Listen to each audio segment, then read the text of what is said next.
whole industry has changed so much, you could say it's disintegrated.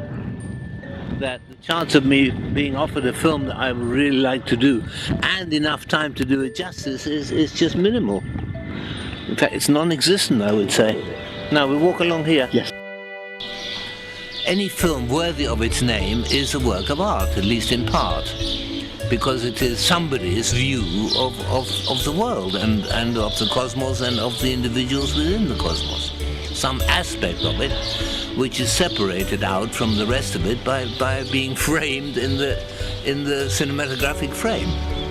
Nothing is in a film can ever be totally realistic, because the moment you take a piece of realism, like a piece of this church, and you put a frame around it, you've already made a decision. You've made a decision. The whole industry has changed so much.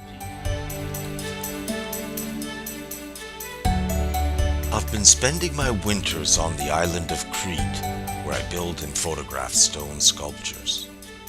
This winter, I was lucky to make friends with Walter Lassally, one of the world's great cinematographers. He is the creator of the image of over 100 films, including... And the other thing, when you're setting up number one, remember that she is not in the wide... In the month of March, along with the spring flowers, my old friend Scotty Gardiner came from Montreal. He is a professor of communication studies at Concordia, author of psychology textbooks. So I brought him to Stavros to meet Walter, and here's what happened. Second only to my interest in photography is my interest in not so much psychology as esoterics.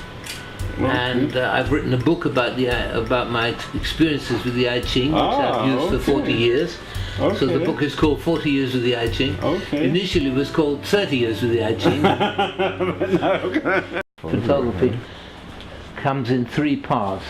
First part is photography, 1/3 is photography, 1/3 is psychology, because you have to talk to the stars and handle the stars.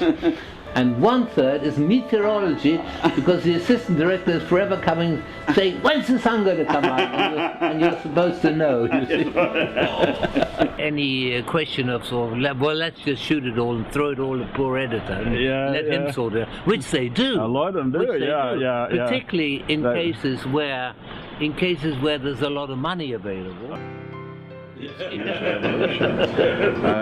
And I wrote a history of media, essentially saying that part of the conception they give is a means of storing information, memory, and a means of transmitting it, speech. And that's enough if you're just a hunter-gatherer, as we've been for most of our time. He doesn't have a mark, you know. It doesn't have any marks. The zoom has no marks. Throw the camera away. We want a camera that has marks on the zoom. I know. Anyways, we're going to be breaking that up. Right, next. No, but, well...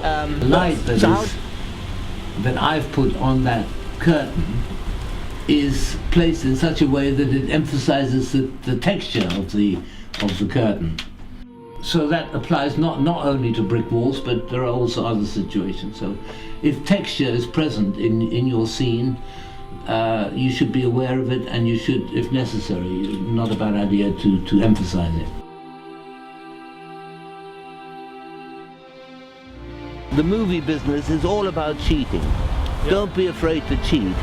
If something the background isn't right, just move it round. Nobody will see Genesis as a fantasy based on a reality. It's a mythical interpretation of the beginnings of the universe. And it includes things that cannot be laid down past scientific fact, like the Big Bang. They're still talking about it. Was there a Big Bang? And if there was a Big Bang, what was there before the Big Bang, you see? Why don't we have pavement rage? When a couple of pedestrians bump into one another, you don't have them, attacking one another as they do in road rage.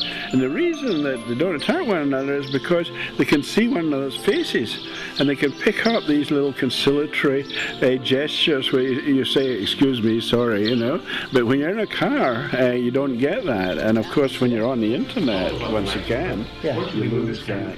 You don't need light. No. But you still need lighting if you want to create an atmosphere, then lighting is very important. I question very much because it isn't doing anything. You cannot use reflected light at that distance. It doesn't do anything. So what is that supposed to do? What is that light supposed to do? Yep. So set your frame to allow her in such a way as to allow her the leeway to sit on the table like that without her getting too near the edge of frame. Can we go back even more?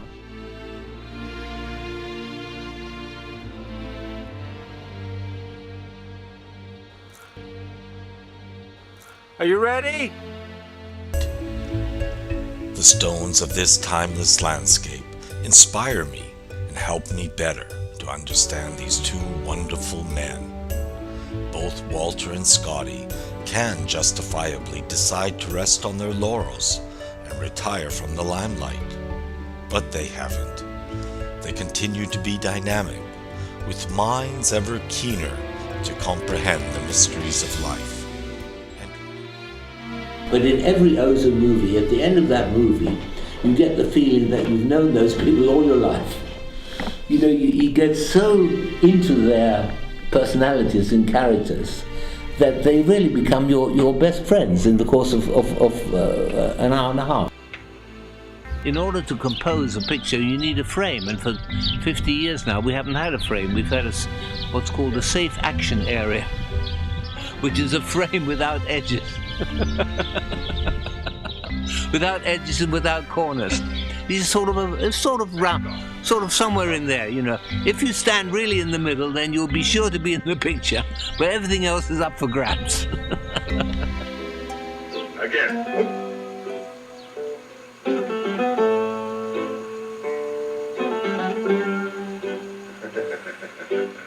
So there's plenty of chance to make it dramatic, but like this it doesn't work. So it does need an extra light, and that would also give her a rim, which is quite good for the beginning of the shot, you see, because it helps you.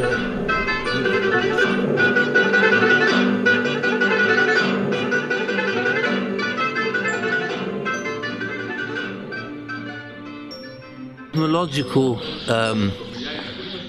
diagram, which you could say operates under the motto of as above, so below. And in appearance it's very simple, but it's actually very complex because you can look at it in a number of different ways.